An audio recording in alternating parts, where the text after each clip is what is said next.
शुभमुहूर्त अस्तु शुभमुहूर्तकाले सूर्यादीनां नवानां ग्रहाणामत्यन्त आनुकूल्यता फलसिद्धिरस्तु। अथ कन्यादानमहं करिष्ये।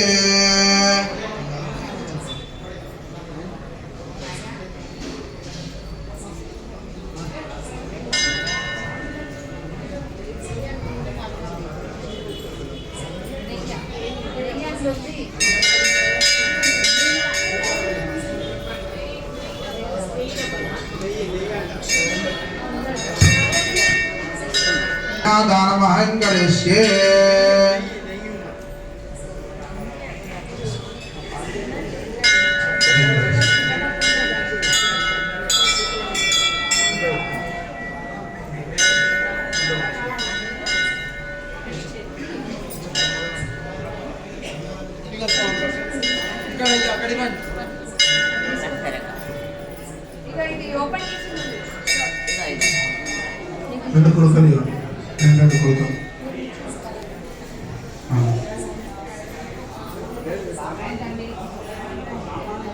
స్వామివారికి అమ్మవారిని కన్యాదానం చేసిన తర్వాత జీలకర్ర బెల్లం పెట్టడం జరుగుతుంది.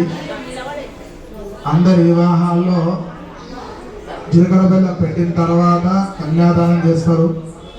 దేవుళ్ళకి కన్యాదానం చేసి తర్వాత స్వామివారు కన్యకు జీలకర్ర బెల్లం పెడతారు.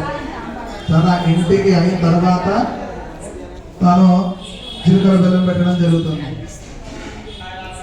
కావున కన్యాదానం అవుతుంది. ఓం నమః శివాయ లేదా అర్ధనారీశ్వరాయ నమః అనుకుంటూ మనసులో ప్రార్థన చేసుకుంటూ ఉండండి. ఓం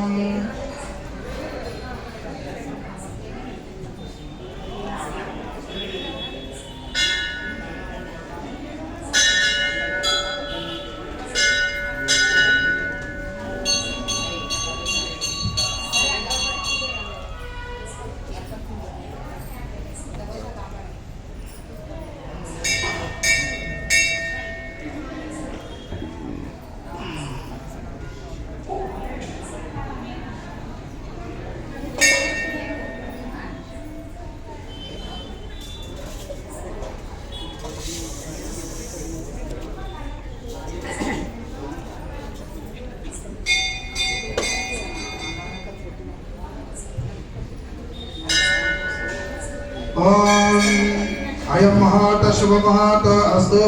పునరాచమ్య చేతులు జోడించుకోండి అందరూ కూడా. పునరాచమ్య. ఓం నేత్రాచమనం నృత్య నేత్రాచమనం నృత్యాచమ్య.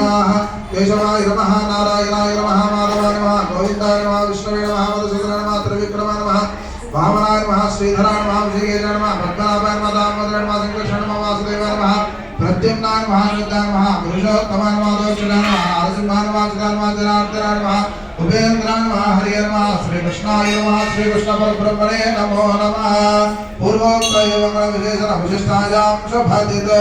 అందరు చేతులు జోడించుకొని మీ గోత్రాలు నామములు అందరు చెప్పుకోండి అమ్మా. కన్యాదాన సమయము కాబట్టి ఆ మహాసంకల్పం యొక్క ఆశీర్వచనము అందరిపై ఉండాలి.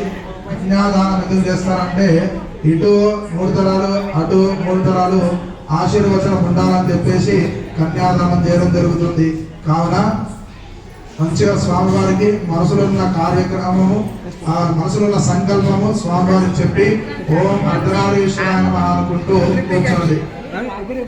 యజమానస్య గోత్రోద్భవస్య ధర్మపత్ని సమేత యజమానస్య నామధేయస్య